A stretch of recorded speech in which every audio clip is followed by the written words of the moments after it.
Mr. Udhayanidhi Stalin was elevated to the Deputy Chief Minister of Tamil Nadu. I just want to now make this video as a mere congratulating one ended. So I just want to give some answers to the criticism that was thrown against him. So guys, welcome to the D Black, and yeah, here it is. For the next 30 to 35 years, Mr. Udhayanidhi Stalin will be the face of the Dravidian politics indeed. So in such a case, what are the criticisms that are thrown against him now? The first will be, of course everyone knows, that's the nepotism indeed.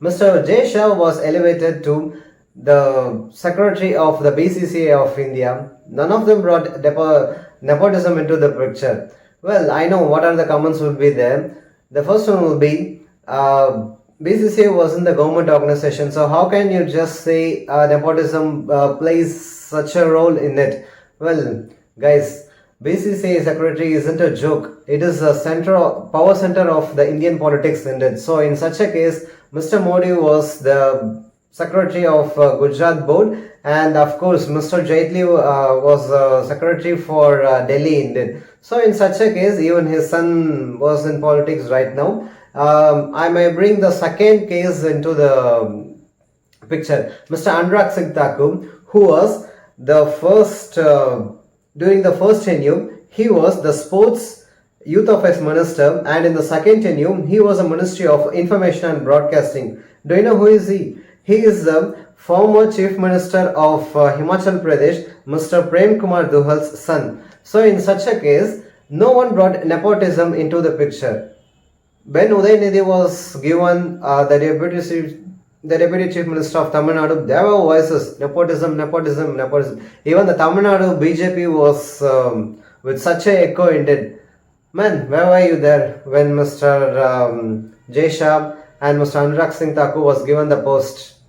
Even so, the chief minister of Tamil Nadu, Mr. Stalin, thought his son to be a deputy chief minister in future. So the path must be smooth, right? He wouldn't indulge his son to be in a controversy. I'd say bring some of the examples into the picture indeed. An event was organized by Tamil Nadu Progressive Writers Forum where he criticized Sanatana Dharma. As such indeed, just like dengue, mosquito, malaria or coronavirus need to be eradicated, we have to eradicate the Sanatana Dharma. This was a very massive outbreak among the North Indian media indeed. Oh, Mr. Stalin's son commented about Sanatana Dharma. He wanted to eradicate Sanatana Dharma. Do you know what are the criticisms and why were the FIRs being filed? The FIRs was filed in Uttar Pradesh, Karnataka, Bihar, Jammu and Kashmir, Maharashtra, indeed in Rajasthan too indeed. So in such a case, I don't think so Mr. Stalin, the chief minister of Tamil Nadu, want his son to be out of the controversy. Yes, he is being a torch bearer of Dravidian politics. He should invite himself into the core ideology of a Dravidian, where I'd say, man, many of them who doesn't know the core idea of Tamil Nadu politics indeed. The graveyard of the Sanatana Dharma is the Tamil Nadu indeed. We have the Periyar's ideology. There was a verbal spat between Mr. Udhayanidhi Stalin and Mrs. Nirmala Sitharaman, the Honorable Finance Minister of India.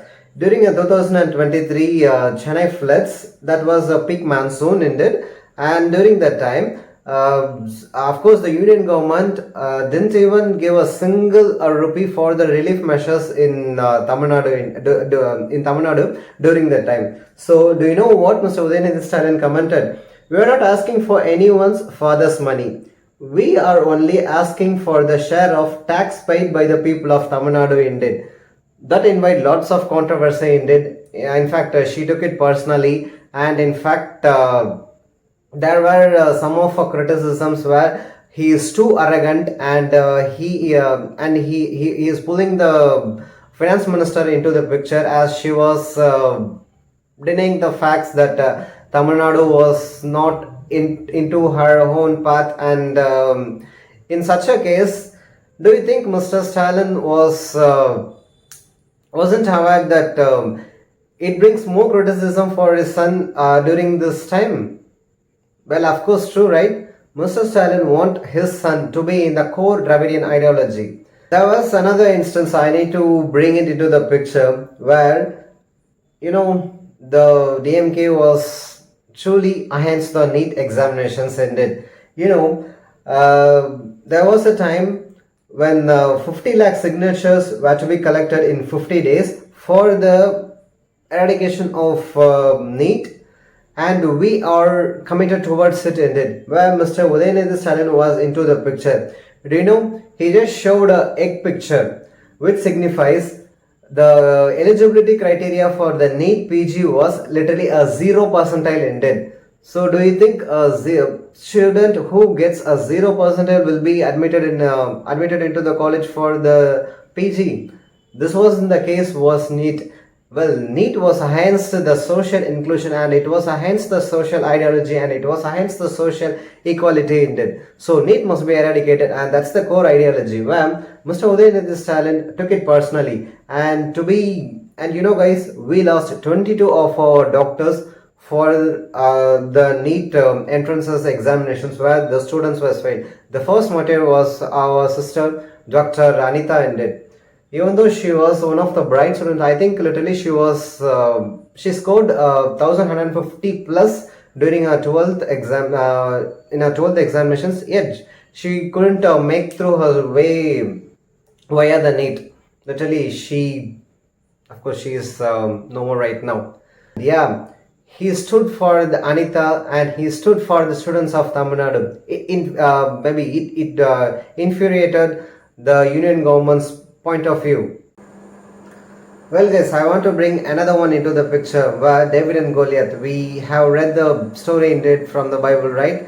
Where David used a sling to just bring down the Goliath to the ground indeed. So he just killed him. As same, when Mr. Udhayanidhi Stalin took a red brick. Do you know where the red brick was taken? It was taken at Madurai, where he needs to signify that the delayed construction of Madurai aims indeed. So it was such a massive success for the DMK's election campaign indeed. So he literally scored out of a park. So in such a case, the criticisms were invited. Even Tamil Nadu BJP just filed a case that he stole the red brick from the construction, that they couldn't build the hospital. Isn't a joke in it, right? So the foundation was laid on Jan 26, 2019, and still there wasn't any construction, or there isn't anything. So at that time, Mr. Udhayanidhi Stalin was at a pinpoint, and he took the right path, and he took the right analogy indeed. So these were the instances where he stood by the people. So there were voices that he is a product of nepotism, and I want to say a bit of issue right now. Well, just think what the nepotism product stands for. Whether it stands for the people or it stands for the money, whether it stands for the ideology, and which ideology it is. It stands for the right ideology, the Dravidian ideology, or else it stands for the extreme right one, where the ups and downs ended. We, the Dravidians, we, the people of Tamil Nadu, we, the followers of the Dravidian politics, and of course my Deputy Chief Minister of Tamil Nadu indeed, we stand for the people, and we stand for the Dravidian core ideology. And he is being accepted by the people, and he has all tendency, and he has a potential to just shine as a bright leader. So before making a criticism, just think about he has been elected representative of the Chepa constituency indeed. So it's not right to criticize a man just because he is son of a chief minister. So in that case, no one criticizes the BJP side. Only their eyes just bats on only the DMK, right? Well, in another episode, we'll meet indeed. Thank you. Ciao.